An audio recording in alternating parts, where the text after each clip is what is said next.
प्राचीन समय के बौद्ध काल में यह परंपरा थी कि सारे भिक्षुगण गांव-गांव में जाते थे और बुद्ध की शिक्षाओं को जनमानस में बताते थे ताकि उनका जीवन मंगलमय हो।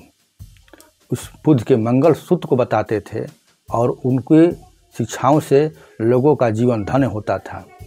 यह परंपरा बौद्ध काल में प्रचलित थी, क्योंकि उस समय एक जगह से दूसरे जगह जाने के लिए संसाधन सवारी का साधन नहीं था। लोग पैदल ही यात्रा करते थे और जब बरसात का समय आता था तो बरसात के समय में एक जगह से दूसरे जगह जाने में असुविधा होती थी। इसलिए सारे भिक्षुगण आषाढ़ पूर्णिमा से लेकर कार्तिक पूर्णिमा तक, जो 4 मास है जिसको चतुर्मास कहते हैं, ये जा कर के पास के बौद्ध विहारों में या पहाड़ की गुफाओं में एकांत में वास करते थे और अपने ध्यान को प्रखर बनाते थे। क्योंकि सारे भिक्षुओं को एकांत में चले जाने के कारण जो समाज में मांगलिक कार्यक्रम था वो नहीं हो पाता था। 4 मास जो चतुर्मास का है उसमें सारे मांगलिक कार्यक्रम समाज में बंद थे। और जैसे ही कार्तिक पूर्णिमा से 4 दिन पहले कार्तिक मास द्वितीय पक्ष एकादशी के दिन लोग बौद्ध विहारों में जाते थे और भिक्षुओं को ध्यान से उठने के लिए संकेत देते थे।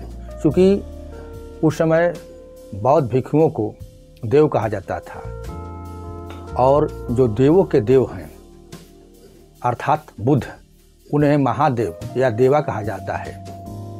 इसीलिए सम्राट अशोक ने अपने उपाधि में देवा नाम पियदर्शी धारण किए थे, अर्थात बुद्ध प्रिय राजा। तो बुद्ध जी को देवाधिदेव महादेव कहा जाता था। और देव को उठाने के लिए सारे लोग एकदशी के दिन जाते थे और इस दिन को ध्यान से बाहर आते थे। भिक्षुगण देवगण अपने ध्यान से बाहर आते थे और ज्ञान का बोध कराने का क्रम आज से शुरू होता था। इसलिए इस तिथि को प्रबोधनी एकादशी कहा जाने लगा और ये बाद में हरिबोधनी एकादशी के नाम से जाने लगा। सारे गृहस्थ देव को उठाते थे ध्यान से बाहर और इस देव को उठाने के तिथि को देव उठनी, देव उठान और शॉर्ट में इसे देवठन भी कहा जाने लगा। और यही देवठन कालांतर में प्रसिद्ध हो गया। इस दिन लोग अपने कुल देवता को घर में पूजा करते थे। भिक्षुगण इस दिन ध्यान से बाहर आकर के लोगों को बोध कराते थे। बोध कराने का कार्यक्रम शुरुआत होता था। इसलिए इस तिथि को प्रबोधनी एकादशी कहा जाने लगा, जो बाद में प्रबोधनी एकादशी के नाम से भी जाने लगा।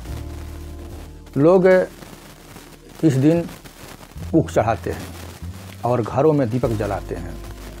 दीपक ज्ञान का प्रकाश का प्रतीक है।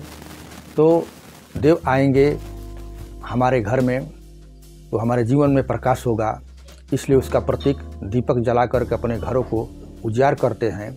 और गुड़, ईख से गुड़ बनता है और गुड़ जो है मीठा का प्रतीक होता है।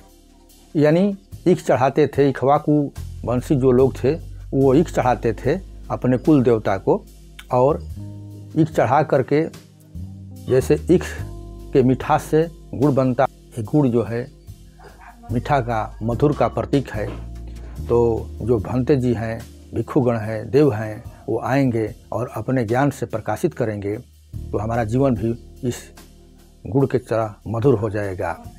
और उसमें परंपरा थी कि लोग नए चावल से लेप बना करके घर के बाहर भीतर सारे दीवालों पर हाथ के पंजे से छापा लगाते थे। और जो हाथ का पंजा है वो पंसिल का प्रतीक था। लोग देखते थे कि जिस घर में हाथ का पंजा लगा है वहाँ उसका प्रतीक था कि यहाँ पंसिल का पालन हो रहा है, इसलिए उसका भी प्रतीक था।